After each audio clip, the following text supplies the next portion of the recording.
గుమగుమలాడే చేపల పులుసు. చేపల పులుసు చాలా మంది చాలా రకాలుగా చేస్తూ ఉంటారు. కానీ ఎంతమంది ఎన్ని రకాలుగా చేసినా మన ఆంధ్ర స్టైల్ చేపల కూర రుచే వేరు. అందులో మామిడికాయ గాని ఆవకాయ పెట్టిన నూనె గాని వేసి వండుకుంటే టేస్ట్ అమోఘ అనాల్సిందే. మరి ఈ చేపల పులుసు ఈ రోజు వండుకుని రేపు తింటే ఇంకా అదిరిపోతుంది. మరి ఎలా చేసుకోవాలో చూద్దామా?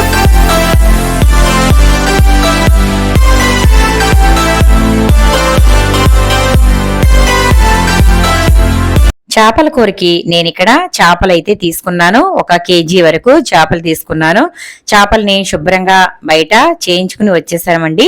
ఆ తర్వాత వాటిని ఇంట్లో మళ్ళీ ఉప్పు వేసి శుభ్రంగా తోమి ఈ విధంగా అయితే తెల్లగా కడుక్కున్నాను. ఆ తర్వాత దాంట్లో కొంచెం పసుపు అలాగే ఉప్పు కారం వేసి మ్యారినేట్ చేసి పెట్టుకోవాలి. ఇలా చేసి పెట్టుకోవడం వల్ల చేప ముక్కలకి ఉప్పు కారం అనేది పట్టి తినేటప్పుడు చప్పగా లేకుండా బాగుంటుంది. నేను ఇక్కడ ముందుగా 1 పావు స్పూన్ పసుపు వేసాను. అలాగే కారం వేస్తున్నాను చూడండి. కారం మళ్ళీ మనం కూరలో వేసుకుంటాం కాబట్టి 2 స్పూన్ల వరకు కారం అయితే వేసాను. ఆ తర్వాత ఉప్పు కూడా మరీ ఎక్కువగా కాకుండా కొంచెం తక్కువగానే వేస్తున్నాను. చేపలు తెచ్చుకున్న వెంటనే కర్రీ చేసేసుకుంటే బాగుంటుంది. అలాగే చాలా మంది తెచ్చుకున్న తర్వాత ఫ్రిడ్జ్ లో పెట్టుకుని వండుకుంటారు. అలా వండుకునేటప్పుడైతే ఉప్పు తక్కువగా వేసి పెట్టుకోవాలి. ఎందుకంటే చేప ముక్కలు ఫ్రిడ్జ్ లో పెట్టినప్పుడు అందులో ఉప్పు కారం పసుపు అన్ని వేసి మ్యారినేట్ చేసి పెట్టినప్పుడు ఉప్పు అనేది పీల్ చేసుకుంటుంది కాబట్టి ముక్క అనేది కసమైపోతుంది. కాబట్టి మనం కలిపి పెట్టుకునేటప్పుడు ఉప్పు మాత్రం కొంచెం తక్కువగానే వేసి కలిపి పెట్టుకున్నట్లయితే ముక్కలు ఉప్పు పట్టుకోకుండా ఉంటాయి. ఇదిగోండి, ఇలా అయితే మొత్తం ఉప్పు కారం పసుపు అంతా కూడా ముక్కలకి ఇలా చక్కగా పట్టించేసి పక్కనైతే పెట్టేస్తున్నాను. వీటిని 1 అరగంట పాటు పక్కన వదిలేద్దాం. ఆ తర్వాత మసాలా అయితే రెడీ చేసుకుందాం. ముందుగా నేను ఇక్కడ బాండీ పెట్టేసి తర్వాత స్టవ్ వెలిగించాను. అందులో 2 స్పూన్ల వరకు ధనియాలు వేసుకున్నాను. 1 స్పూన్ జీలకర్ర వేసాను. అలాగే 1 స్పూన్ ఆవాలు వేసాను. అలాగే 1 స్పూన్ మెంతులు అయితే వేస్తున్నాను. వీటన్నిటిని కూడా చక్కగా దోరగా వేయించుకోవాలి. మాడకూడదండి. మాడిందంటే కర్రీ కలర్ అనేది మారిపోతుంది. అలాగే టేస్ట్ కూడా మారిపోతుంది. కాబట్టి దగ్గర ఉండి చిన్న మంట మీద ఇది లోపలికంటా వేగేలాగా చిన్న మంట మీద అయితే దోరగా వేయించుకోవాలి. చూడండి, ఈ విధంగా అయితే కొంచెం కలర్ అయితే రానివ్వాలి. అలా అని మాడనివ్వకూడదు. ఇవన్నీ కూడా వేయించేసి పక్కన పెట్టేసుకుందాం చల్లారే వరకు. ఆ తర్వాత ఇంకో స్టవ్ మీద ఇంకొక బాండి పెట్టేసి నూనె అయితే వేస్తున్నాను. నేను ఇక్కడ పప్పు నూనెతో వండుతున్నానండి. పప్పు నూనె కూరల్లో వేసుకోవడం వల్ల చాలా రుచిగా ఉంటుంది. పప్పు నూనె ఆరోగ్యానికి మంచిది కదా, కాబట్టి ఆయిల్ అయితే సరిపడగా వేసేసుకున్నాను. ఆ తర్వాత చిన్నగా ఉన్న ఉల్లిపాయల్ని 3 ఉల్లిపాయల వరకు సన్నగా తురుముకుని ఇలా వేసాను. ఆ తర్వాత దాంట్లోనే 3 వరకు పచ్చిమిర్చి వేసాను. వీటన్నిటిని కొంచెం చిన్న మంట మీద వేయించుకోవాలి. చాలా మంది ఉల్లిపాయల్ని పేస్ట్ గా కూడా తయారు చేసి వేసుకుంటారు. అలా కూడా చాలా చాలా బాగుంటుంది. నేనైతే ఇలా చాలా సన్నగా అయితే కట్ చేసి ఇలా వేసాను. ఇప్పుడు ఇదంతా కూడా కొంచెం పచ్చివాసన పోయే వరకు అంటే మగ్గే వరకు ఈ ఉల్లిపాయ ముక్కల్ని వేయించుకుందాం. మూత అయితే పెట్టేసి 10 నిమిషాల తర్వాత చూద్దామండి. చూసారు కదా, ఉల్లిపాయలు సగం అయితే వేగిపోయాయి. ఉల్లిపాయలు వేగేటప్పుడు కొంచెం ఉప్పు వేసుకోవడం వల్ల ఉల్లిపాయలు చాలా త్వరగా వేగుతాయి. ఇలా నేనైతే ముక్కల్ని కొంచెం ఇలా మగ్గబెడుతున్నాను. చూసారు కదా, ఈ విధంగా అయితే ఉల్లిపాయల్ని మగ్గబెట్టుకోవాలి. చాలా రకాలుగా వండుతారండి చేపల కూర. నెల్లూరు చేపల పులుసు అంటారు, మన ఆంధ్ర స్టైల్ చేపల పులుసు, అమ్మమ్మలు చేసే చేపల పులుసు, చాలా రకాలు ఉంటాయి. చాలా బాగుంటాయి కూడా. ఏ విధంగా చేసినా చేపలంటే చాలా మంది ప్రాణం పెట్టేస్తారండి. ఎందుకంటే చేపల కూర టేస్ట్ అనేది ఆ రకంగా ఉంటుంది కాబట్టి. ఇదిగోండి, ఇప్పుడు నేను ఇందులోనే 2 స్పూన్ల వరకు అల్లం వెల్లుల్లి పేస్ట్ అయితే వేసాను. అల్లం వెల్లుల్లి పేస్ట్ కూడా పచ్చివాసన పోయే వరకు ఇది వేయించుకోవాలి. మూత పెట్టేసి చిన్న మంట మీద అల్లం వెల్లుల్లి పేస్ట్ వేగనిద్దాము. ఇలా ఒకసారి అయితే కలిపేసి మూత పెట్టేసి 2 నిమిషాల తర్వాత మళ్ళీ చూద్దాం.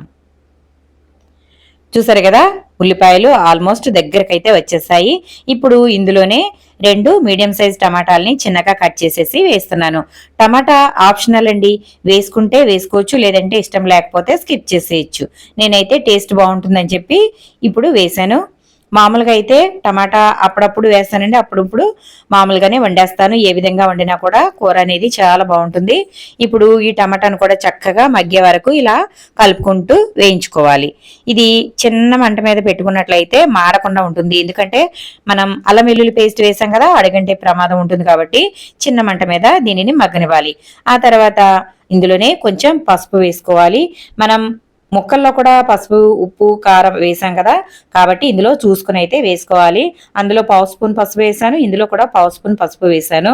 అలాగే ఉప్పు 1.5 స్పూన్ వేసాను. దాంట్లో చేపల పులుసు కాబట్టి కొంచెం ఉప్పు అనేది పడుతుందండి, ఎందుకంటే మనం చింతపండు పులుసు వేస్తాం కదా, కాబట్టి కొంచెం కారం, ఉప్పు అవన్నీ కూడా గట్టిగానే పడతాయి. 2 స్పూన్లు సాల్ట్ వేసాను. ఆ తర్వాత 3 స్పూన్లు కారం వేసాను. చేపల పులుసులో కారం ఉంటేనే బాగుంటుందండి. మరీ తెల్ల తెల్లగా ఉన్నా కూడా కూర అనేది అంత బాగోదు, కాబట్టి ఈ విధంగా కారం కూడా కొంచెం దట్టించి వేశాను. నేను టోటల్గా 4.5 స్పూన్లు అయితే కారం వేశాను. అందులో ముక్కల్లో 1.5 స్పూన్ వేసి ఇందులో ఒక 3.5 స్పూన్ల వరకు వేశాను. అంటే 4.5 వరకు వేసేసాను. ఇప్పుడు ఇదంతా కూడా చక్కగా ఇలా మగ్గనిచ్చేయాలి. ఉప్పు కారం వేసిన తర్వాత 1 నిమిషం పాటు నూనె బయటకు వచ్చే వరకు మగ్గనివ్వాలి. ఆ తర్వాత ఇదిగోండి, ఒక పెద్ద సైజు నిమ్మకాయ అంత చింతపండు తీసుకున్నాను. ఈ చింతపండుని నానబెట్టేశాను ముందే. ఆ తర్వాత ఇలా రసం అయితే తీసుకోవాలి. ఆ రసాన్ని ఇప్పుడు మనం కూరలో వేసుకోవాలి. చూడండి నూనె ఎలా పైకి తేలిందో చక్కగా కనిపిస్తుంది కదా, మంచి కలర్ఫుల్గా కారం కారంగా కనిపిస్తుంది. మరి ఇందులోనే మనం నానబెట్టుకున్న చింతపండు అయితే ఇందులో ఇలా పిప్పి అనేది పడకుండా ఈ విధంగా పిండుకుని వేసుకోవాలి. ఎంత పులుపు సరిపోతుందో చూసుకుని వేసుకోవచ్చు. ఎందుకంటే చాలా మంది పులుపు ఇష్టపడరండి, కాబట్టి పులుపు చూసుకుంటూ వేసుకోవాలి. కానీ చేపల పులుసులో మాత్రం చింతపండు సమానంగా ఉండాల్సిందే. కొంచెం ఒక రవ్వ ఎక్కువైనా కూడా బాగుంటుంది, కానీ తక్కువైతే అస్సలు బాగోదు, గుర్తుంచుకోండి. చూసారా, ఈ విధంగా మొత్తం చింతపండులో ఉన్న గుజ్జంతా కూడా వచ్చే వరకు వాటర్ వేసుకుంటూ దానిని అయితే వేసేసాను. ఆ తర్వాత మనకి ఎంత పులుసు కావాలో దానిని బట్టి వాటర్ అయితే యాడ్ చేసుకోవాలి. ఇలా వాటర్ వేసేసుకున్న తర్వాత ఒకసారి ఇదంతా కూడా బాగా కలిపేసుకోవాలి. చూడండి ఎంత కలర్ఫుల్గా కనిపిస్తుందో కదా. కొన్ని కారాలు కొంచెం ఘాటు ఉంటాయి, అలాగే కొన్ని కారాలు ఘాటు తక్కువగా ఉంటాయి. అది కూడా చూసుకుని అడ్జస్ట్ చేసుకోండి. ఆ తర్వాత ఇదిగోండి, మూత పెట్టి ఒక 10 నిమిషాల పాటు పులుసు ఇలా బాగా మరగనివ్వాలి. చూడండి ఎంత కలపలలాడుతూ మరుగుతుందో కదా, ఇలా అయితే పులుసు మరగనివ్వాలి. ఇప్పుడు దీనిని చిన్న మంట పెట్టి మనం మ్యారినేట్ చేసి పెట్టుకున్న చేప ముక్కలు అయితే ఇందులో ఒక్కొక్కటిగా వేసేసుకోవాలి. ఇప్పటి వరకు మనం గరిటె పెట్టి తిప్పాం కదా, ఇప్పుడు ముక్కలు వేసిన తర్వాత అస్సలు గరిటె పెట్టకూడదండి, గుర్తుంచుకోండి. ఇప్పుడు మనకి కలుపుకోవాలంటే హ్యాండిల్స్ ఉన్నాయి కదా, అవి పట్టుకొని ఒకసారి రౌండ్గా కలుపుకోవాలి తప్ప గరిటె అయితే పెట్టకూడదు. గరిటె పెట్టినట్లయితే చేప ముక్కలు అసలు మొక్కలాగానే కనిపించదండి, మొత్తం పేస్ట్గా అయిపోతాయి. కాబట్టి ఇది ఇంకా ఇక్కడతో గరిటె అనేది పెట్టకూడదు. ముక్కల్ని ఈ విధంగా అడ్జస్ట్ చేసుకుంటూ అన్నీ కూడా ములిగేలాగా ఇలా పెట్టేసుకోవాలి. తర్వాత నేను తలకాయలు కూడా ఇందులోనే వేసేస్తున్నాను. చూడండి, ఇవన్నీ కూడా ఇలా పెట్టేసిన తర్వాత ఒకసారి గిన్నెని కదుపుకోవాలి. ఇలా కదుపుకుంటే చేప ముక్కలు ఒకదాని మీద ఒకటి ఉన్నవి కొంచెం అడ్జస్ట్ అవుతాయి. చూడండి, ఇప్పుడైతే ఒకసారి కలిపేసుకుని మూత పెట్టేస్తాను. ఇప్పుడు ఒక 10 నిమిషాల పాటు దీనిని హై ఫ్లేమ్లో అయితే చక్కగా దీనిని ఉడకనిద్దాం. ఆ తర్వాత మనం వేయించి పెట్టుకున్నాం కదా మసాలాలు, వీటన్నిటిని ఇలా జార్లో వేసుకుని వీటిని చక్కగా మెత్తగా పొడి అయితే తయారు చేసుకోవాలండి. ఈ మసాలా పొడి మాత్రమే వేస్తాను నేను కూరలో, ఇంకా వేరే మసాలాలు అంటూ ఏమీ వేయకూడదు. ఎందుకంటే చాలా మంది గరం మసాలా కూడా వేసేస్తారు, కానీ చాలా మంది ఉట్టి అల్లం వెల్లుల్లి మాత్రమే వేస్తారు. మన పాతకాలంలో వెల్లుల్లిపాయ జీలకర్ర తప్ప చేపల కూరలు ఏ మసాలాలు వాడేవాళ్ళు కాదండి. చాలా కమ్మగా ఉండేవి కూరలు. మరి ఇప్పుడైతే రకరకాలుగా వండుతున్నారు. అలాగే ఏ కూర టేస్ట్ ఆ కూరదేనండి. మరి ఇలా మసాలా వేసుకోవడం వల్ల చాలా చాలా బాగుంటాయి. చేపల కూరలో ఎప్పుడు కూడా గరం మసాలా అనేది పడకూడదు, ఎందుకంటే చేప టేస్ట్ అనేది మన మసాలాల వల్ల అది అంత చేప టేస్ట్ అనేది తెలియదు, కాబట్టి ఎక్కువ మసాలాలు దీంట్లో యాడ్ చేసుకోకూడదు. కాబట్టి నేను ఇందులో ధనియాలు, అలాగే జీలకర్ర, ఆవాలు, మెంతులు మాత్రమే వేస్తున్నాను. చూసారు కదా చేప పులుసు ఎంత చక్కగా ఉడుకుతుందో చూడండి. మూత అయితే తీసి ఒకసారి కదుపుకున్నాను, మళ్ళీ తర్వాత మూత పెట్టేసి ఇది చిన్న మంట మీద ఇలా ఉడకనివ్వాలి. మొక్క ఉడికేటప్పుడు ఇలా కలుపుకోవాలండి. ఇలా కలుపుకుంటే చక్కగా మొక్క అనేది కదలకుండా అలాగే ఉంటుంది. పులుసు ఎంత కావాలో అడ్జస్ట్ చేసుకున్నాం కాబట్టి ఈ ముక్క మనకి ఎంత ఉడకాలో కూడా చూసుకుంటూ ఉండాలి. ఎందుకంటే ఎక్కువ ఉడికిపోయినట్లయితే పేస్ట్ అయిపోతుంది, చేప రుచి మారిపోతుంది. కాబట్టి చూసుకుంటూ చిన్న మంట మీద ఉడకనివ్వాలి. ఇలా ఉడికే సమయంలో మనం తయారు చేసి పెట్టుకున్న మసాలాని ఇందులో వేసేసుకోవాలి. సరిపడా వేసేసి ఒకసారి అయితే ఇలా కలిపేసుకుందాము. ముక్కల పైన అంటుకుంది కాబట్టి ఒకసారి గరిటెతో కొంచెం అడ్జస్ట్ చేస్తే ఈ మసాలా అంతా కూడా పులుసులోకి వెళ్ళి అంతా కూడా చక్కగా ఉడుకుతుంది. చూసారు కదా, ఇలా అయితే పైన ఉండే పులుసు ఇలా ముక్కల మీద వేసినట్లయితే మసాలా అంతా కూడా చక్కగా కలిసిపోయి బాగుంటుంది. ఇప్పుడు మసాలా వేసిన తర్వాత ఎక్కువసేపు ఉడకనివ్వాల్సిన అవసరం లేదు. చిన్న మంట మీద ఒక 10 నిమిషాల పాటు చక్కగా ఉడికితే మన కూర అనేది రెడీ అయిపోతుంది. అసలు ఉడుకుతుంటే వాసన ఇల్లంతా గుమాయిస్తుందండి. చాలా చాలా కమ్మటి వాసన వస్తుంది. మూత అయితే పెట్టేశాను.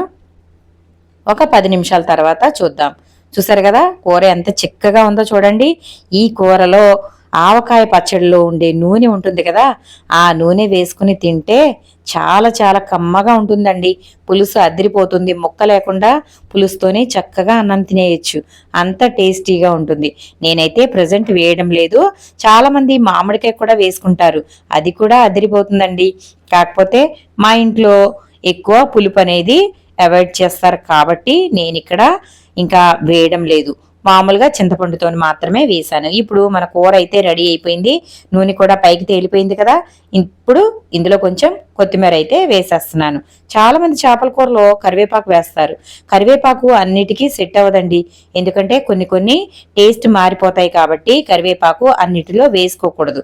చికెన్లో వేసుకుంటే బాగానే ఉంటుంది, కానీ చేపల పులుసులో మాత్రం కరివేపాకు వేయకూడదు. అలాగే కొత్తిమీర మాత్రమే నేను వేస్తాను. చూసారు కదా, ఇదిగోండి ఇప్పుడు కూర ఎంత చక్కగా ఉడికిందో చూడండి. కూర అయితే రెడీ అయిపోయింది. స్టవ్ అయితే ఆఫ్ చేసేసి, ఇది వేడిగా తింటే ఒక టేస్ట్, చల్లగా తింటే ఒక టేస్ట్ అండి.